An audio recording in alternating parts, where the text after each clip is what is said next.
오늘 우리에게 주시는 하나님의 귀한 말씀은 시편 119편 97절에서 120절까지의 말씀입니다.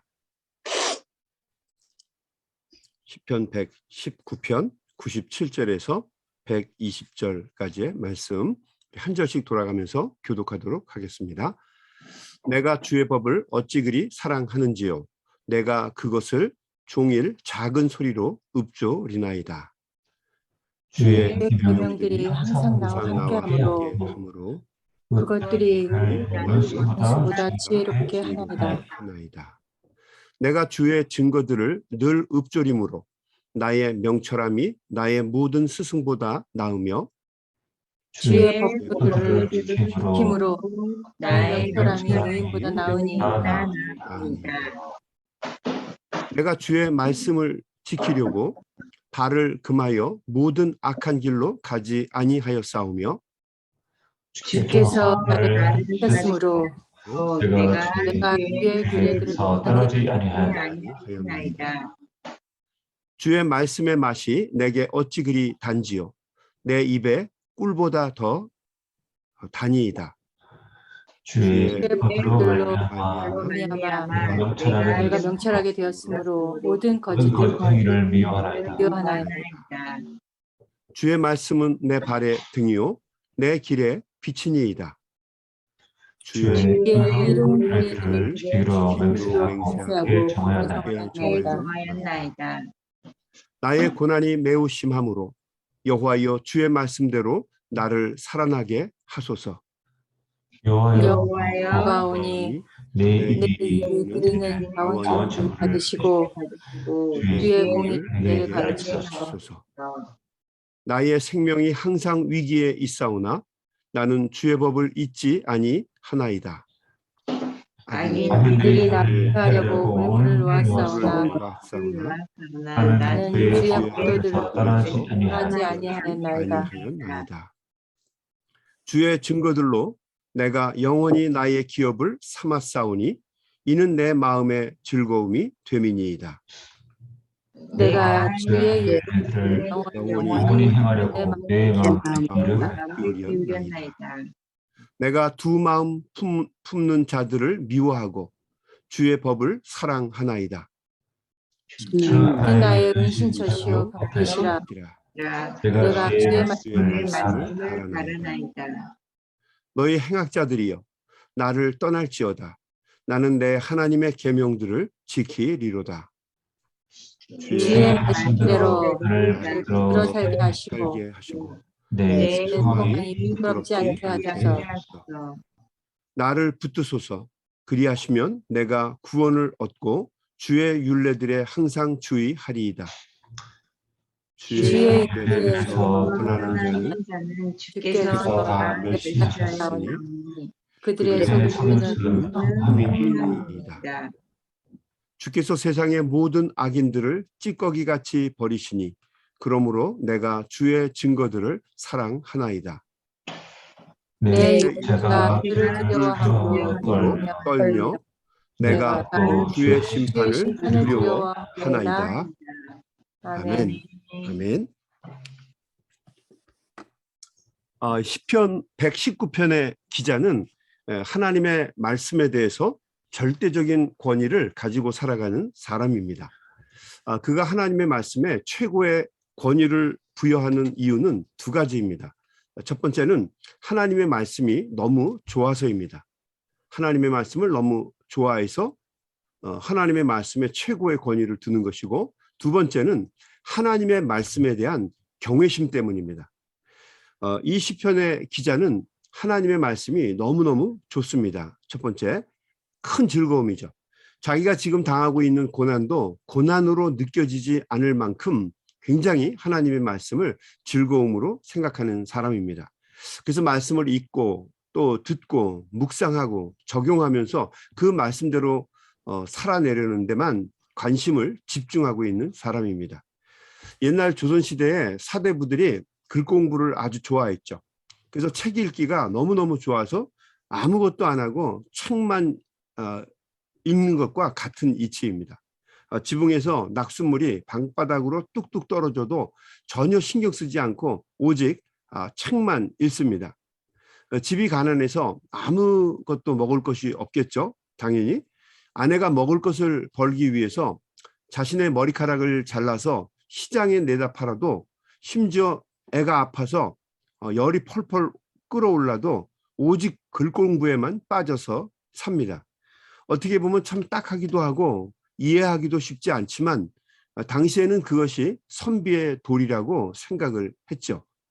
지금은 무능하고 형편없는 남편이라고 손가락질하겠지만 당시에는 그 정도로 그를 사랑하고 그 글을 뼛속 깊이 새겨 넣으려고 그 집중력을 가지고 글을 읽었습니다. 그래서 나라를 잘 이끌 수 있다고 그들은 믿었던 거죠. 아무튼 그들이 글을 열심히 읽었던 것처럼 이 시편 119편의 기자도 하나님의 말씀에 대한 집중력과 사랑이 대단합니다. 97절 말씀 한번 보겠습니다. 내가 주의 법을 어찌 그리 사랑하는지요. 내가 그것을 종일 작은 소리로 읊조리나이다. 주의 계명들이 항상 나와 함께하므로 그것들이 나를 원수보다 지혜롭게 하나이다. 내가 주의 증거들을 늘 읊조림으로 나의 명철함이 나의 모든 스승보다 나으며 주의 법도들을 지킴으로 나의 명철함이 노인보다 나으니이다. 내가 이렇게 잘났다 이 얘기를 하는 게 아니라 이 시편 119편의 기자가 하나님의 말씀의 사람이 되었다라고 하는 것을 가르쳐주는 말씀입니다. 그가 얼마나 하나님의 말씀을 사랑했는지, 말씀에 있어서는 누구보다도 지혜롭고 말씀을 너무너무 사랑한다라고 표현하고 있는 겁니다. 101절 말씀 계속해서 읽습니다. 내가 주의 말씀을 지키려고 발을 금하여 모든 악한 길로 가지 아니하였사오며 주께서 나를 가르치셨으므로 내가 주의 규례들에서 떠나지 아니하였나이다. 이 시편 119편의 기자는 오직 하나님의 말씀만 집중하고 말씀대로 살려고 노력합니다. 그랬더니 그 말씀을 통해서 지혜롭게 세상을 살아내는 방법을 알게 되었다고 말합니다. 103장 103절에서 그가 이렇게 고백합니다. 주의 말씀의 맛이 내게 어찌 그리 단지요. 내 입에 꿀보다 더 나으니이다. 하나님의 말씀이 꿀맛이라는 거예요. 여러분, 하나님의 말씀이 정말 꿀맛처럼 달콤합니까? 네, 목사님. 근데 왜 주무시나요? 예배 시간에 보면 주무시죠. 성경 말씀 읽기 참 쉽지가 않잖아요. 근데 시편 119편의 기자는 하나님의 말씀이 정말 꿀맛같이 달달하고 이야기하고 있는 겁니다. 두 종류의 성도가 있다고 하죠.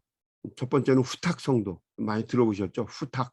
일주일 내내 말씀 한 줄 읽지 않다가 주일 아침이 되면 이 성경이 어디 있는지 찾아요. 찾으면은 그냥 내버려뒀으니까 먼지가 이렇게 하얗게 쓸었겠죠?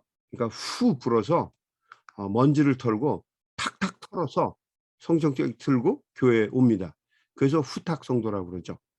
또 카톡 성도라고 하는 분들도 있죠. 예배 시간이 되면 카톡 그리고 소리가 나면 메시지가 들어오면 누가 나에게 메시지 보내셨나, 그래서 금방 확인하는 분입니다. 예배 시간에 뭘 해도 상관하지 않고 그분이 부르시니까 그냥 누가 불렀나 찾아보는 거예요. 후탁 성도, 카톡 성도. 그러니까 뭐 둘 다 바람직하지 않죠. 그래서 어떤 분은 스마트폰에다가 성경 앱을 심어서 카톡 대신에 성경을 주야로 묵상하는 분들도 있다고 합니다. 아무튼 이 시편 119편의 기자는 말씀을 머리로만 앉는 데 그치는 것이 아니라 그 말씀을 몸으로 살아내는데 더 많은 관심을 가지고 있는 사람입니다. 그가 그렇게 한 것은 첫 번째 말씀드렸던 것처럼 하나님의 말씀을 너무너무 사랑해서 그렇기도 하고, 두 번째는 하나님의 말씀에 대한 경외심입니다.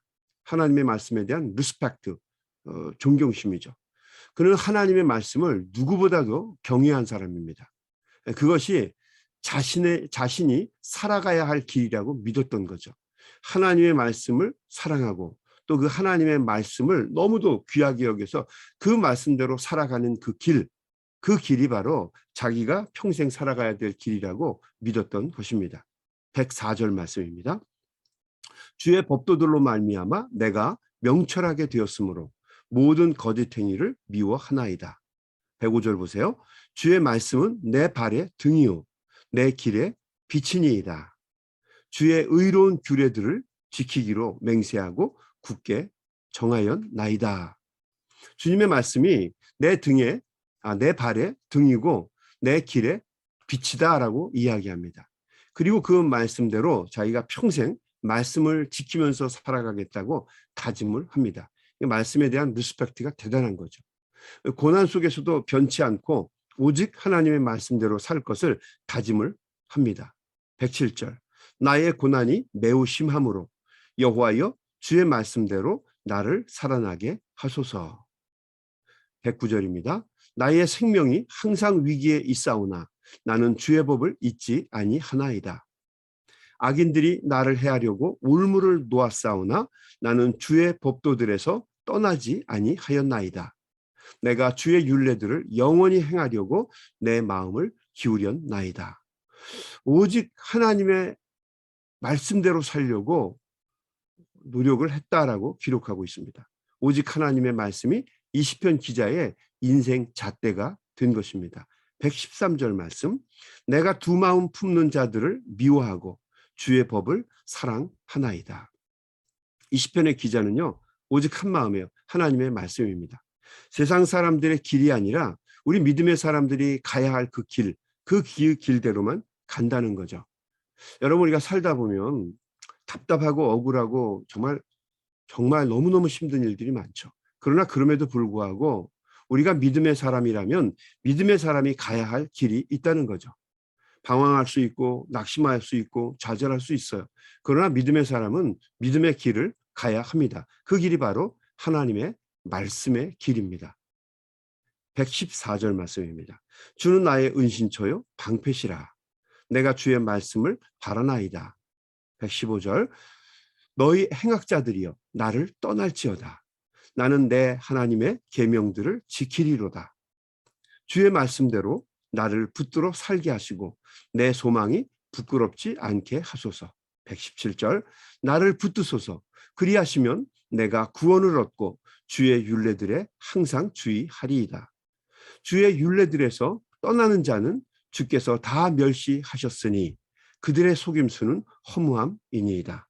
주께서 세상의 모든 악인들을 찌꺼기같이 버리시니 그러므로 내가 주의 증거들을 사랑하나이다.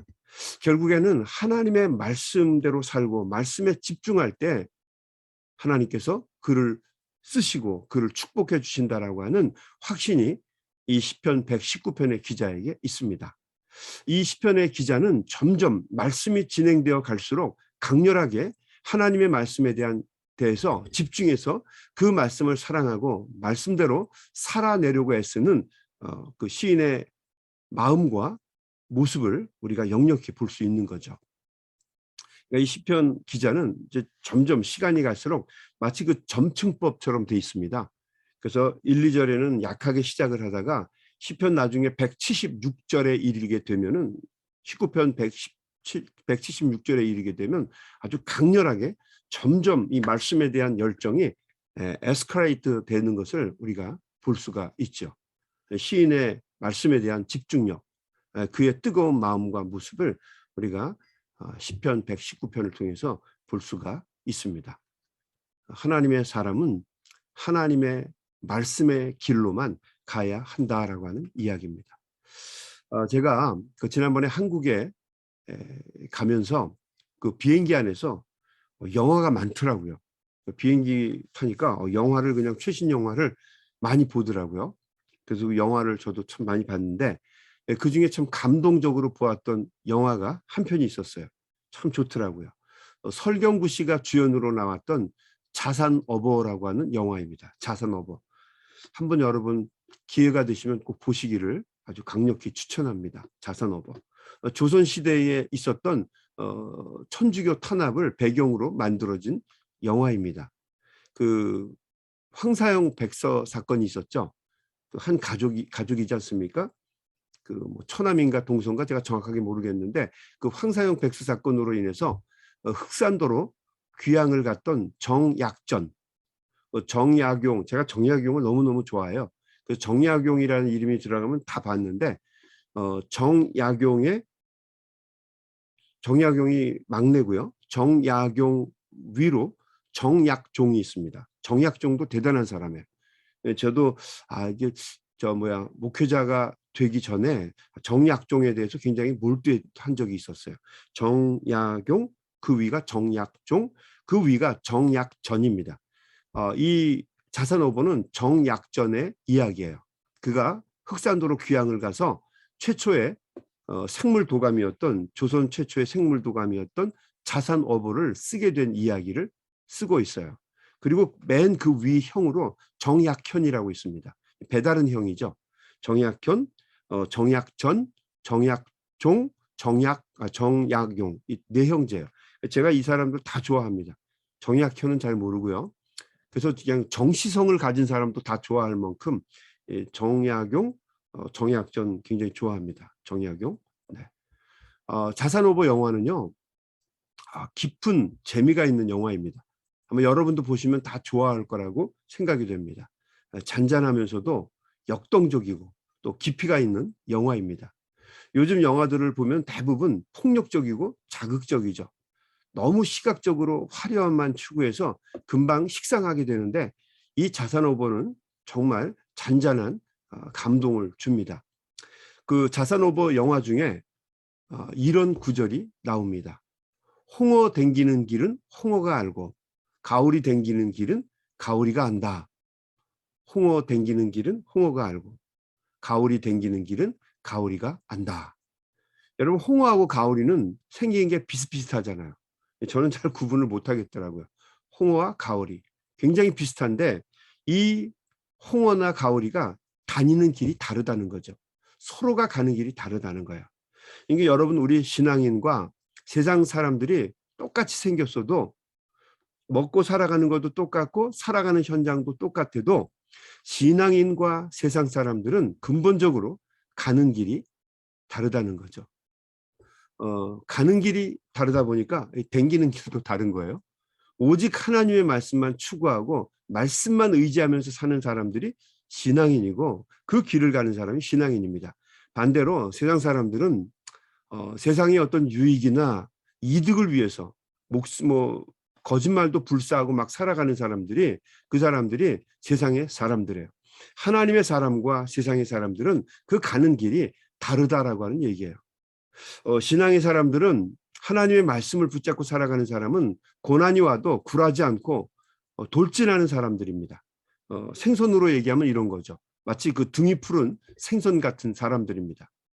누가 이런 글을 썼더라고요. 생선이 잔잔한 바다에서 유유히 헤엄하면서 살게 되면, 조용히 살게 되면 몸의 색깔이 하나라고 합니다. 근데 등이 푸른 생선은요, 색깔이 두 개잖아요. 배의 색깔하고요, 등의 색깔이 다릅니다. 파도가, 이걸 거칠은 파도를 거스르면서 목적지를 향해서 오르락 내리락 왔다리 갔다리, 그 뜨거운 태양에서 더위에 또 추위에 노출되면서도 그 물살에 순응하지 않고 역류하면서 거스르는 삶을 삽니다. 온몸에 푸른색이 나올 정도로 역류하면서 살아요. 그러니까 여러분, 등이 푸른 생선들은요, 그게 전부 다 고생한 자국이라고 그래요. 사람으로 치면 멍자국입니다. 등 푸른 생선은 이제 못 먹겠죠. 이게 멍자국이야? 그럼 이제 못 먹겠죠. 고난 속에서도 굴하지 않고 세상에 거스르면서 역류하면서도 끊임없이 움직이면서 말씀으로 살려고 하는 겁니다. 그러니까 몸속에 양분이 쌓이고 맛이 배이고 간이 배서 등 푸른 생선이 더 맛이 있다고 합니다. 고난과 역경이 와도 신앙인들은 하나님의 말씀을 쫓아서 끊임없이 세상을 역류하고 거스르면서도 힘있게 하나님 말씀대로 살아가는 사람입니다. 그래서 성경은 그런 사람을 세상의 빛과 소금의 역할을 감당하는 사람이라고 이야기하는 것입니다. 여러분, 오늘 이 시편 19편의 기자가 이야기했던 것처럼 오늘도 하나님의 말씀 붙잡고 이것이 과연 하나님의 말씀의 삶인가 아닌가, 여러분 다시 한번 되새겨보면서 말씀 붙잡고 말씀대로 살아서 승리하는 우리 귀한 종들 다 되시기를 주님의 이름으로 간절히 축원합니다. 우리 한번 같이 기도하겠습니다. 하나님, 감사합니다. 오늘도 저희들이 시편 119편의 말씀을 통해서 하나님의 귀한 말씀을 다시 한번 되새깁니다. 하나님, 이 시편의 기자처럼 우리가 하나님의 말씀을 너무도 사랑하게 하시고, 또 이 시편의 기자처럼 하나님의 말씀에 대한 경외심과 존중을 가지고 말씀대로 살아갈 수 있는 저희들 되도록 도와주시옵소서. 사순절 기간을 지내고 있습니다. 이 기간에 더욱더 저희가 하나님의 말씀과 하나님의 뜻대로 최선을 다해 살아갈 수 있는 믿음의 종들이 되게 하여 주시옵소서. 특별히 우크라이나 형제들로 인해서 많은 사람들이 기도하며 또 그들을 돕기 위해서 애쓰고 노력하는 가운데 있습니다. 전능하신 주님, 그곳에 평화가 깃들게 하시고 전쟁이 어서 종식되어서 우리가 한마음 한뜻으로 사랑하며 그 형제들을 위해서 같이 일할 수 있는 날이 속히 올 수 있도록 하나님 도와주시고 인도해 주시옵소서. 오늘도 우리 귀한 종들 이 아침에 심중에 품은 생각 가지고 주님 앞에 겸손하게 간절한 마음으로 기도할 때에 주님 한 사람 한 사람 도와주셔서 오늘도 기도하고 구하고 찾고 두드리는 대로 주님의 전에 이루어지는 귀한 역사가 있도록 하나님 도와주시옵소서. 예수님의 이름으로 간절히 기도드리옵나이다. 아멘. 우리 다 같이 소리내서 합심해서 통성으로 기도하면서 세상으로 나아가겠습니다. 우리 소리내서 기도합니다. 하나님 아버지 감사합니다. 오늘도 우리 사랑하는 귀한 종들이 주님의 전에 이렇게 머리를 숙이고 기도합니다. 하나님 아버지